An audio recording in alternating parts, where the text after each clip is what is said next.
pembelajaran yang bagus itu didapatkan dari teori yang sudah kita pelajari.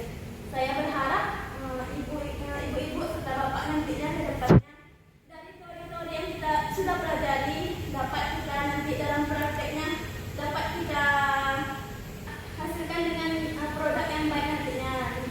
Saya berharap seperti itu. Semoga ibu-ibu selalu bersemangat nantinya untuk terus berusaha belajar agar bisa mengembangkan kuliner khususnya khas Melayu ataupun yang lainnya. Tentu saja mungkin kita masuk ke teori. Apakah ibu-ibu sudah siap untuk menerima teori kita? Ya. Ya, mungkin kita selanjutnya akan membahas dulu latar belakang otot udang. Mungkin apakah ibu-ibu sudah mengetahui apa itu otot udang atau mungkin sudah pernah mencicipinya? Ya, otot udang itu adalah kuliner tradisional yang berasal dari Kabupaten Banten sendiri. Yang bahan utamanya itu adalah berasal dari udang segar serta rempah-rempah pilihan khas dari Kabupaten Banten sendiri itu. Nanti otot udang tersebut akan diulek bersama dengan rempah-rempah serta parutan kelapa dan nantinya dibungkus dengan daun pisang. Lalu nanti diikat, lalu dikukus nantinya dan akan menjadi otot udang. Mungkin ibu-ibu pernah mendengar pepes mungkin? Itu mungkin otot udang ini sejenis itulah gambarnya ya. Karena otot udang ini memang di Kabupaten Banten sendiri tersebut potensi bahan baku udang yang melimpah dari sungai-sungai Banten tersebut menjadikan kuliner ini bagian dari identitas daerah. Nah, kini otot udang tidak hanya menjadi budaya, tetapi juga memiliki peluang besar untuk dikembangkan sebagai produk unggulan UMKM dan oleh-oleh Banten. Jadi udang ini banyak didapatkan di sungai-sungai Banten tersebut. Bahkan nantinya kita bisa mengembangkan otot udang tersebut sebagai usaha kuliner yang orang-orang menganggap remeh itu. Nanti kita berusaha mengembangkan produk-produk lokal rencananya. Selanjutnya ada filosofi otot udang. Yang pertama, simbol kemakmuran dan kehormatan kepada tamu. Ya, jadi otot udang ini biasanya disajikan untuk para tamu-tamu misalnya. Antara kayak mendoa itu ada yang itu kayak nikahan ataupun kayak akikah, nanti biasanya disajikan otot udang itu di Kabupaten Banten tersebut. Terus yang kedua ada mencerminkan kebersamaan dan gotong royong. Nah, di sini maksudnya di Sungai Banten itu biasanya orang-orang itu bersama-sama mencari udang tersebut yang nantinya didapatkan udang galah. Nanti setelah para pemancing itu mendapatkan itu, biasanya mereka juga memasak otot udang itu secara bersama-sama gitu. Jadi filosofinya mencerminkan kebersamaan dan gotong royong karena ada kebersamaan dan gotong royong tadi di sana. Selanjutnya harmoni dengan alam melalui pemanfaatan hasil sungai dan rempah lokal. Ya, maksudnya di sini adalah udang tersebut banyak didapatkan di sungai-sungai Banten di Kabupaten Banten sendiri tersebut dan rempahnya juga bisa kita dapatkan dari hasil-hasil sana. Selanjutnya adalah identitas budaya kuliner Banten sendiri. Jadi otot udang ini adalah merupakan identitas dari budaya Banten tersebut. Orang tidak banyak mengenal otot udang tersebut karena memang ciri-cirinya adalah dari melalui Banten tersebut.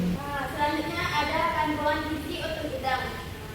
Jadi gizi itu yang kita dapatkan bukan tidak harus bernilai tinggi, gitu kan? Jadi makanan bergizi itu bisa kita dapatkan dari otot udang tersebut, bukan yang harus mewah atau yang sifatnya terlalu mahal. Bahkan otot udang ini bisa kita dapatkan di dapur-dapur orang tua kita, mungkin kan nggak harus yang mewah gitu. Jadi otot udang ini ada juga kandungan gizi di dalamnya. Itu ada protein itu sumbernya dari udang tadi, yaitu fungsinya pertumbuhan dan perbaikan jaringan tubuh. Selanjutnya ada lemak. Lemak ini sumbernya dari parutan kelapa, sumber energi cadangan dan membagi serap vitamin pada tubuh kita. Selanjutnya karbohidrat, sumber energi cepat untuk aktivitas, sumbernya dari parutan kelapa dan dari bumbu-bumbu tadi, mungkin dari cabai, jahe dan lainnya mungkin. Terus ada vitamin juga di dalamnya untuk menjaga daya tahan tubuh, metabolisme dan saraf.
mengikat daunnya gitu.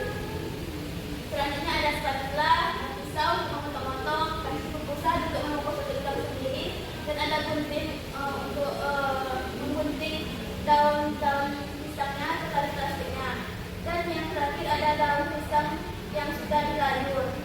Jadi daun pisang ini harus kita panaskan terlebih dahulu atau kita lalur. Jika tidak dilalur nanti itu akan sobek nanti daun pisangnya, maka harus dilalur dulu. Dan untuk daun pisang ini ada juga daun pisang yang berbeda gitu. Jadi daun pisang yang bagus itu biasanya itu adalah daun pisang cokok. Jadi kita usahakan nanti mencarinya itu daun pisang cokok. Selanjutnya ada bahan-bahan pada udang. Pertama tentunya bahan utamanya adalah udang itu sendiri. Udang segar yang sudah dikupas cukupnya berapa kita mau nanti itu dibersihkan dari kulitnya hingga tersisa dagingnya.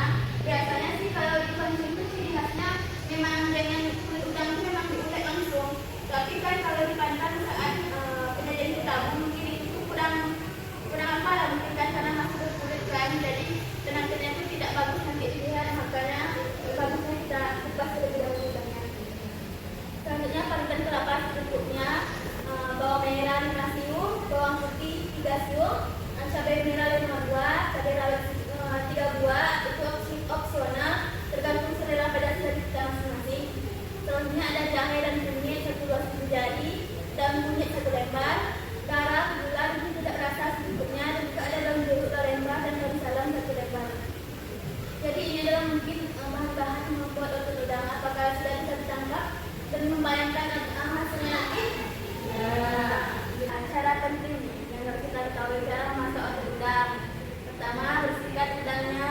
Yang kedua, haluskan bawang, cabai, jahe, dan kunyit. Yang ketiga, campur bumbu halus dengan udang, parutan kelapa, dan kunyit, daun salam, dan daun limau. Nanti kita ulek bersama-sama udang, parutan kelapa, dan rempah tadi kita diulekkan semuanya hingga tercampur. Lalu setelah jadi adonan tersebut, maka bungkus adonan dengan daun pisang yang daun pisang sudah dilalur tadi, lalu diikat dengan tali plastik tadi, diikat hingga tidak bisa terbuka lagi. Lalu kukus dalam panci kukus dalam panci hingga matang lebih kurang yaitu 10-15 menit. Lalu setelah masak nanti diangkat dan disajikan. Itu adalah gambar di mana itu adalah bahan-bahannya tadi. Terus itu bentuk otot udangnya setelah dibungkus dan dikukus, dan ini hasilnya. Begitulah gambarnya. Berikut adalah cara penyajian otot udang. Otot udang itu bisa disajikan hangat bersama nasi putih. Terus selain itu sebenarnya otot udang ini bisa dikemas sebagai makanan protein untuk dijual.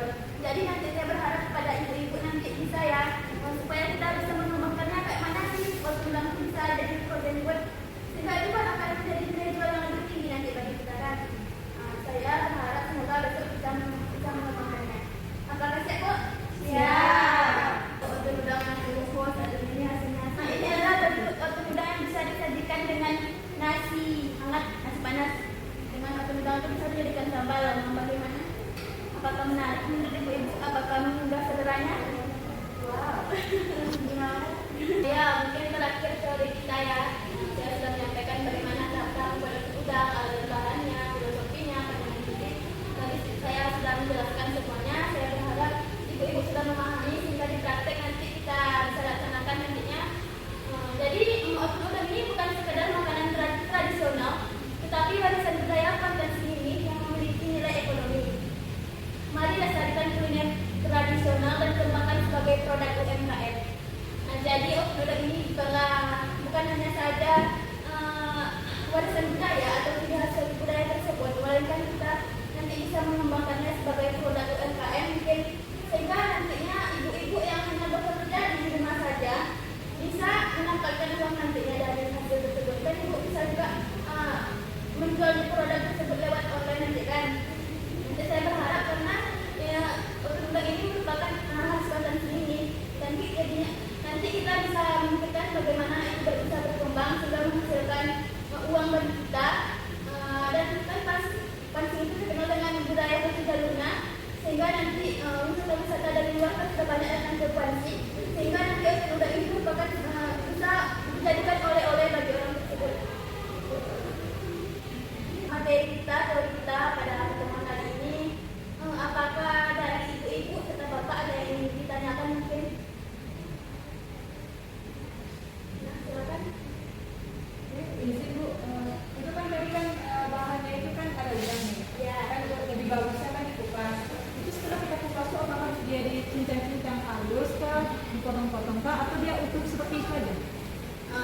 Oke, jadi begini kan, apakah udang itu kan